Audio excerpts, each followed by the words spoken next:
আজকে যে প্রোডাক্টটি নিয়ে আমি এসেছি সেটির নাম হচ্ছে আনারদানা। আনারদানা ট্যাবলেট বা কৌটা। আপনারা অনেকেই হয়তো এই কৌটাটি খেয়ে থাকতে পারেন বা খাচ্ছেন। তো এই ট্যাবলেটটি খাওয়ার পূর্বে আপনাদের এই ট্যাবলেটটি কী কাজ করে, এটির কি কি সাইড এফেক্ট রয়েছে সেটি কিন্তু জেনে নেওয়া প্রয়োজন। তো এই আনারদানা ট্যাবলেটটি এটি ইউনানি ঘরানার একটি ট্যাবলেট বা কৌটা।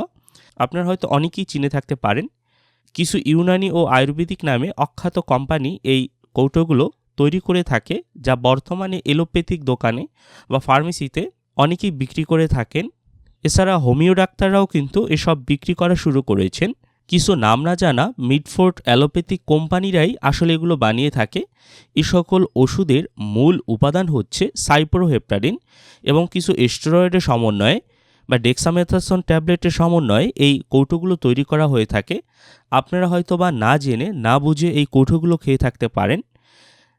আনারদানা যে ট্যাবলেট আপনারা দেখতে পাচ্ছেন এখানে লেখা রয়েছে যেগুলো কী উপাদানে তৈরি: রেউচিন, কাশনি বীজ, শুকনো কাকমাচি, নিশাদল, আহারে অরুচি, সাধারণ দুর্বলতা, পিত্ত নিঃসরণ নালীর প্রতিবন্ধকতা, যকৃতের দুর্বলতা। তো এটি আসলে কোনোটিই সঠিক নয়।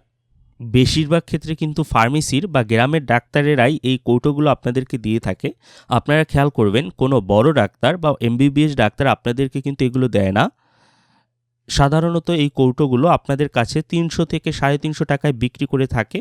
আসলে এর বাস্তবিক দাম হচ্ছে 80 থেকে 90 টাকা। এটি হার্বাল বা এলোপ্যাথিক যে নামই তৈরি করে থাকুক না কেন, এর আসল কিন্তু উপাদান হচ্ছে ওই স্টেরয়েড বা ডেক্সামেথাসোন। তার সমন্বয়ে এটি তৈরি হয়ে থাকে। এটি তাদের গোপন ফর্মুলা। এসবের কিন্তু কোনো অনুমোদন নেই এসব খিচুড়ি বানানোর জন্য। আপনারা যারা খাচ্ছেন এই কৌটোগুলো তারা দ্রুত এগুলো খাওয়া বন্ধ করে দিন। আপনারা খেয়াল করবেন এগুলো খাওয়ার প্রথম দিন থেকেই কিন্তু প্রচুর ক্ষুধা বাড়ে, রোগীর স্বাস্থ্য ভালো হতে থাকে, মুখ ফুলে যায়, পেট ফুলে যায়, রোগী মনে করে তার স্বাস্থ্যের উন্নতি হচ্ছে। আবার এই আনারদানা ট্যাবলেট খাওয়া বন্ধ করে দিলে পূর্বের ন্যায় আবারও ক্ষুধামন্দা দেখা দেয়। যেটুকু স্বাস্থ্যবান হয়েছিলেন তার চেয়ে বেশি ওজন কমে যায়, শরীরের ভেতর জ্বর লেগেই থাকে, কলিজা কাঁপা সমস্যা দেখা দেয়, কলিজা ধূপধাপ করে, চোখ মুখ অন্ধকার হয়ে যায়, নিঃশ্বাস স্লো হয়ে যেতে পারে, মনে হবে এই বুঝি প্রাণ বের হয়ে যাবে, অনেক রকম ছটফটানি হবে, দিনে অনেকবারই এই রকম ছটফটানি হতে পারে। চিকিৎসকরা বারবার রোগ নির্ণয়ে ব্যর্থ হবে। আর এটি হচ্ছে এই আনারদানা ট্যাবলেটের সাইড এফেক্ট। কাজেই আপনারা এ সকল যদি আপনাদের এলাকায় বিক্রি করতে দেখেন তাহলে তাদেরকে নিষেধ করুন এবং পরিবারে কেউ যদি খেয়ে থাকে তাদেরকে এগুলো খেতে মানা করুন, কারণ এগুলো সমাজকে, প্রজন্মকে ধ্বংস করে দিচ্ছে। বর্তমানে বাজারে এরকম আরও অনেক ওষুধ বিভিন্ন নামে পাওয়া যাচ্ছে যেগুলোর মূল উপাদানই হচ্ছে এই স্টেরয়েড। কাজেই আপনারা যদি সত্যি মোটা হতে চান তাহলে এই সকল ওষুধ থেকে দূরে থাকুন। প্রচুর পরিমাণে শাকসবজি খান, মাছ মাংস খান, যা থেকে আপনারা পর্যাপ্ত পুষ্টি পাবেন, সুস্বাস্থ্য পাবেন। মনে রাখবেন মোটা হওয়ার মানেই স্বাস্থ্য নয়, সুস্থ থাকার নামই হচ্ছে স্বাস্থ্য।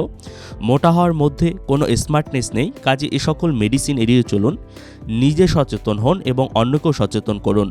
তো এই ছিল আনারদানা ট্যাবলেট সম্পর্কিত সকল তথ্য ও উপাত্ত। যদি আপনাদের ভিডিওটি ভালো লাগে তাহলে অবশ্যই আমার চ্যানেলটি সাবস্ক্রাইব করবেন। আর এই সম্পর্কিত যদি আরও কিছু জানতে চান তাহলে নিচে কমেন্ট করবেন, আমি যথাসম্ভব উত্তর দেওয়ার চেষ্টা করব।